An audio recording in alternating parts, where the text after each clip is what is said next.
नमस्कार, science knowledge YouTube च्यानलमा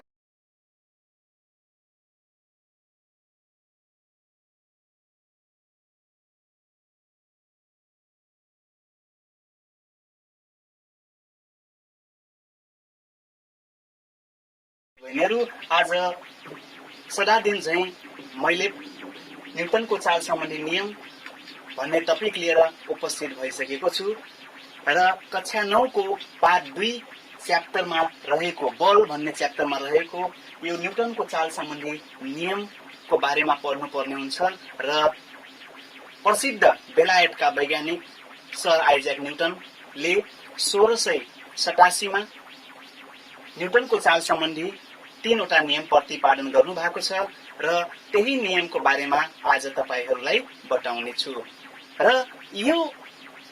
यसको परिभाषा दिनुभन्दा पूर्व तपाईलाई एउटा एक्सपेरिमेन्ट गरेर देखाउने छु र तपाईले पक्कै पनि त्यो एक्सपेरिमेन्टबाट केही कुराहरु थाहा पाउनु हुनेछ भन्ने मलाई विश्वास लागेको छ। विद्यार्थी भाइ बहिनीहरु, यो ढुङ्गा हो र यो गिलास र यसमा चाहिँ एउटा कापी लिएको छु र यो कापी माथि एउटा मैले ढुङ्गा राख्दै छु। यो ढुङ्गा यसको कापीको माथि मैले यसरी राखेको छु र यसलाई मैले यो गिलासको माथि यसरी पर्ने गरी राख्छु र यो गिलासलाई तलतिर राखेर कापीलाई मैले 81 बल लगाउँछु र यसरी तान्छु। तानेपछि यो ढुङ्गा कता गयो त गिलास भित्र गयो। भन्नुको तात्पर्य यसमा मैले यो कापीमा बल लगाउँदा त्यो माथि रहेको ढुङ्गा स्थिर अवस्थामा थियो, यो पनि कापी पनि स्थिर अवस्थामा थियो र मैले यो कापीलाई बाहिरी बल प्रयोग गरेपछि यो चालमा आयो, तर ढुङ्गा जुन अवस्थामा छ त्यही अवस्थामा रहिरहन खोज्यो। अर्थात् ढुङ्गा स्थिर अवस्थामा थियो, स्थिर अवस्थामा नै रहिरहन खोज्यो। त्यसैले बाहिरी बल प्रयोग नभएसम्म कुनै पनि वस्तु स्थिर अवस्थामा छ भने स्थिर अवस्थामा रहिरहन खोज्छ र चाल अवस्थामा छ भने चाल अवस्थामा नै रहिरहन खोज्छ। त्यसैले यसलाई न्युटनको चाल सम्बन्धी पहिलो नियम भनिन्छ। अर्थात् न्युटनको चाल सम्बन्धी पहिलो नियम भन्दछौं। न्युटनको चाल सम्बन्धी नियम पक्कै पनि बुझ्नु भया होला। कुनै पनि वस्तुमाथि बल प्रयोग बाहिरी बल प्रयोग नभएसम्म त्यो वस्तु जुन अवस्थामा छ त्यही अवस्थामा रहिरहन खोज्छ। चालमा छ भने चाल अवस्थामा रहिरहन खोज्छ, स्थिर अवस्थामा छ भने स्थिर अवस्थामा रहिरहन खोज्छ। एउटा राम्रो उदाहरण दिउँ विद्यार्थी भाइ बहिनीहरु, तपाईहरुले आफ्नो घरमा पंखा चलाउनुहुन्छ होला।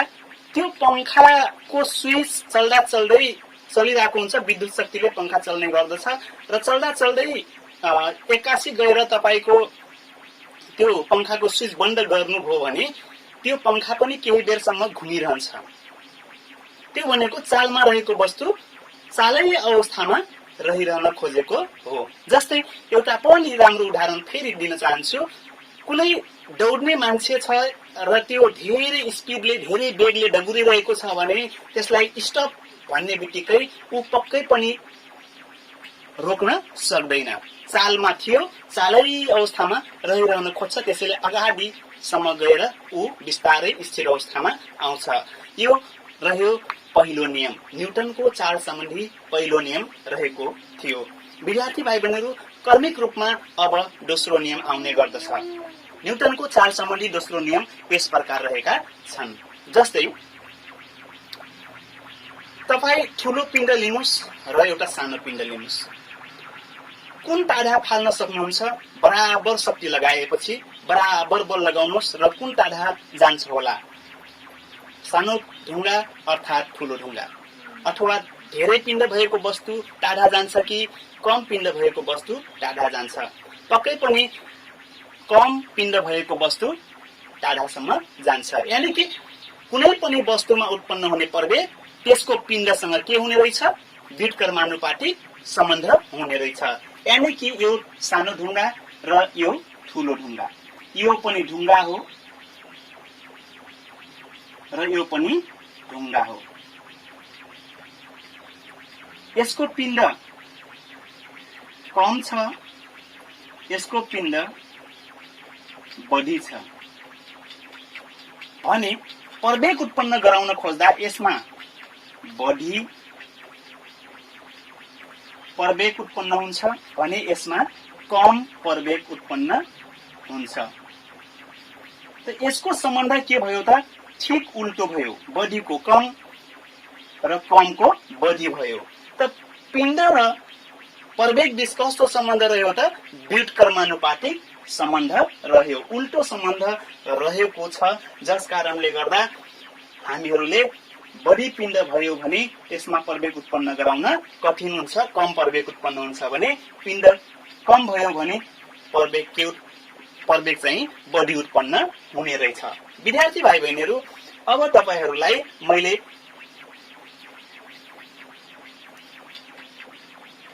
बताउने छु के भनेपछि बलसँग प्रवेग र बलसँगको सम्बन्ध। प्रवेग र बल यसको सम्बन्ध। प्रवेग र बलको सम्बन्ध के रहेछ त भन्दाखेरि कुनै एउटा वस्तु लिनुहोस्, चाहे त्यो क्रिकेट एउटै वस्तु लिनुहोस्, एउटै पिण्ड भएको वस्तु लिनुहोस् र त्यसलाई बराबर एक पटक थोरै बल लगाएर फाल्नुहोस् र अर्को पटक धेरै बल लगाएर फाल्नुहोस्। कुन अवस्थामा धेरै टाढा जान्छ त? पक्कै पनि बल बढी प्रयोग भएको अवस्थामा प्रवेग धेरै उत्पन्न हुन्छ, यानी कि धेरै दूरी एकै समयमा धेरै दूरी पार गर्दछ, यानी कि उसको गति धेरै परिवर्तन हुन्छ। भने कम बल लगाउँदा उसको गति के हुन्छ त थोरै मात्रामा परिवर्तन हुन्छ। त्यसैले के भन्न सकिन्छ त भन्दाखेरि प्रवेग र बल बीच कस्तो सम्बन्ध हुने रहेछ? प्रवेग र बल बीच कस्तो सम्बन्ध हुने रहेछ? समानुपातिक सम्बन्ध हुने रहेछ। विद्यार्थी भाइ बहिनीहरू, अब तपाईहरूलाई मैले न्युटनको चाल सम्बन्धी दोस्रो नियम बताउनतिर लागिरहेको छु। कुनै पनि वस्तुमा उत्पन्न हुने प्रवेग, कुनै पनि वस्तुमा उत्पन्न हुने प्रवेग त्यसमा लगाएको बलसँग समानुपातिक हुन्छ भने त्यस वस्तुको पिण्डसँग व्युत्क्रमानुपातिक सम्बन्ध हुन्छ। विद्यार्थी भाइ बहिनीहरू, पुनः रिपिट गर्न चाहन्छु, ध्यान दिएर सुन्नुहोला। कुनै पनि वस्तुमा उत्पन्न हुने प्रवेग त्यस वस्तुमा लगाइएको बलसँग समानुपातिक हुन्छ र त्यस वस्तुको पिण्डसँग व्युत्क्रमानुपातिक सम्बन्ध हुन्छ। र अब रह्यो तेस्रो नियम। पहिलो नियम, दोस्रो नियम, अन्तिममा तेस्रो नियम। विद्यार्थी भाइ बहिनीहरू, तपाईहरूले खेल खेल्नु भएको होला। सानो सानो हुँदाखेरि तपाईहरूले बेलुनमा हावा भरेर त्यसलाई पक्कै पनि उडाउनु भएको होला। त त्यहाँ दुईवटा क्रिया हुन्छ, दुईवटा काम हुन्छन्। त्यो काम के हो त भन्दाखेरि पहिला बेलुनभित्र हावा भरिन्छ, भरिसके पछाडि उसको मुखलाई छोपिन्छ अथवा बाँधिन्छ। जब औलाले च्यापिएको बेलामा त्यो अवस्थामा चाहिँ बेलुनभित्र हावा रहेको हुन्छ। जब उसलाई हावा त्यस हातबाट चाहिँ छोडिन्छ, त्यो छोडिएको अवस्थामा बेलुन कता जान्छ त माथितिर उडेर जान्छ र हावा कतातिर फाल्छ त तलतिर फालिरहेको हुन्छ। त त्यहाँ के हुन्छ त भन्दाखेरि त्यो हावा नफालेको भए त्यो माथि जाँदैन थियो। त भनेको हरेक क्रिया बराबर तर विपरीत प्रतिक्रिया हुन्छ भने त्यहाँनिर के देखियो त भन्दाखेरि हरेक क्रिया बराबर तर विपरीत प्रतिक्रिया भयो। उसले प्रतिक्रिया के दियो त भन्दाखेरि क्रिया भनेको अगाडितिर गयो, अगाडितिर बेलुन गयो, तर प्रतिक्रिया के गर्यो त भन्दाखेरि हावा तलतिर जाँदा बेलुन कतातिर गयो, माथितिर गयो। त भन्नुको तात्पर्य हावा एक्सन हो भने, हावा बाहिर निस्किनु एक्सन हो भने रियाक्सन कतातिर गयो त अगाडितिर अथवा माथितिर गयो। बेलुन चाहिँ अगाडि गएको अवस्था रहेछ। अब हामीले त्यसमा धेरै उदाहरणहरू दिन सक्छौँ विद्यार्थी भाइ बहिनीहरू। जस्तै डुङ्गा खियाउँदा नदीमा नदीको पानीलाई कतातिर ढकल्छौँ विद्यार्थी भाइ बहिनीहरू? हामीले डुङ्गा खियाउँदाखेरि पछाडितिर ढकल्छौँ। जब हामीले क्रिया कुनै पनि काम पछाडितिर ढकल्छौँ भने डुङ्गा कतातिर जान्छ? अगाडितिर जान्छ। भनेपछि पौडीबाजले पनि के गर्छ त पौडी खेल्ने बेलामा पानीलाई पछाडि धकेल्छ, आफू अगाडि जान्छ। यो पनि न्युटनको चाल सम्बन्धी के हो? तेस्रो नियम हो। यस्तै रकेटहरू उड्ने गर्दछन्। रकेटहरू पनि रकेटभित्र हाइड्रोजन ग्यास, हिलियम ग्यास राखिएको हुन्छ। हाइड्रोजन ग्यास एकदमै हलुङ्गो भएको कारणले गर्दा रकेटहरूमा प्रयोग गरिन्छ। त्यो रकेटमा प्रयोग गरिएको हाइड्रोजन ग्यास तलतिर फाल्दा आफू रकेट चाहिँ माथितिर प्रक्षेपण गर्दछ। विद्यार्थी भाइ बहिनीहरू, रकेट इन्जिनमा पनि न्युटनको चाल सम्बन्धी तेस्रो नियम लागेको हुन्छ। विद्यार्थी भाइ बहिनीहरू, पक्कै पनि तपाईले यो क्लासमा पढेका कुराहरू स्मरण गर्नुहोला र परीक्षामा निकै इम्पोर्टेन्ट छन्। यसको परिभाषा पनि मैले लेखाइदिन्छु। विद्यार्थी भाइ बहिनीहरू, पहिलो नियम रहेको छ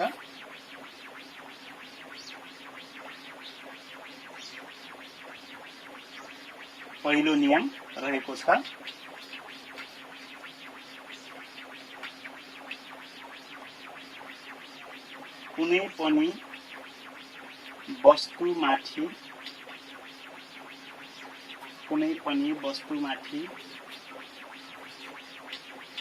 बाहिरी बल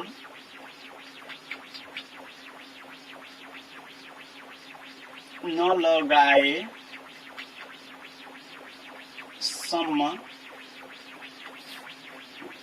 वस्तु स्थिरमा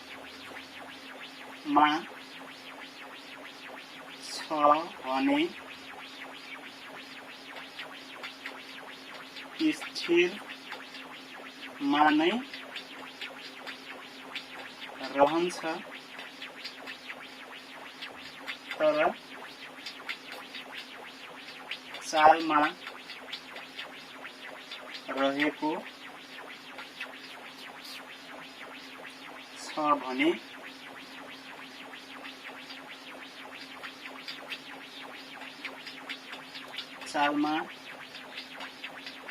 छ भने चालमा नै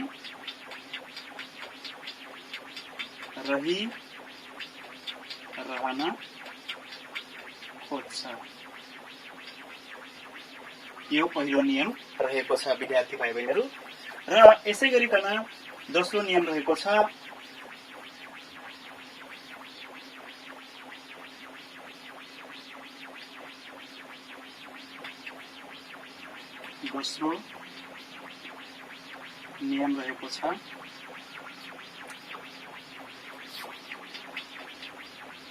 कुनै वस्तुमा उत्पन्न हुने प्रवेग त्यस वस्तुमा लगाइएको बलसँग समानुपातिक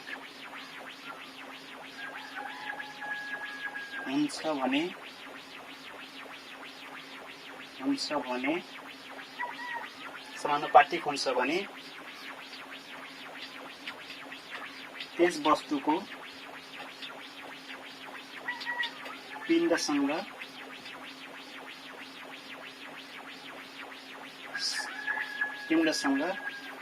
व्युत्क्रमानुपातिक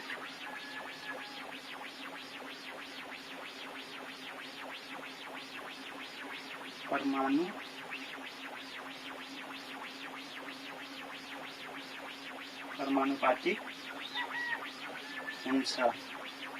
यो दोस्रो नियम रह्यो विद्यार्थी भाइ बहिनीहरू। र तेस्रो नियम रहेको छ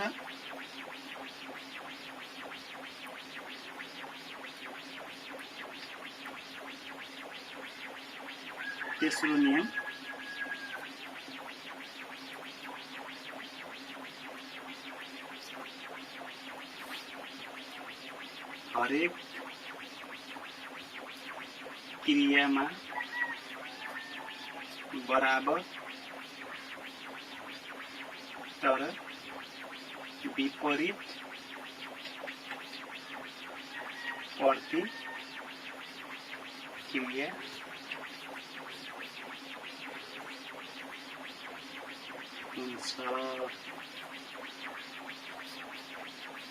हुन्छ। धन्यवाद विद्यार्थी भाइ बहिनीहरू। तपाईलाई मैले न्युटनको चाल सम्बन्धी नियम अध्यापन गराए के कस्तो लाग्यो फिडब्याक गर्नुहोला र कमेन्ट मार्फत तपाईहरूले सल्लाह सुझाव दिनुहोला र तपाईलाई लागेको जिज्ञासा कमेन्ट मार्फत सोध्न सक्नुहुनेछ र मेरो युट्युब च्यानल लाई सब्स्क्राइब गर्नु भएको छैन भने सब्स्क्राइब गर्नुहोला र बेल आइकन थिच्नुहोला प्रेस द बेल आइकन ताकि भविष्य भावी दिनमा आउने भिडियोको बारेमा तपाईलाई नोटिफिकेसन आउनेछ र तपाईलाई सहज हुनेछ भन्ने लागेको छ। हस्, धन्यवाद, नमस्ते।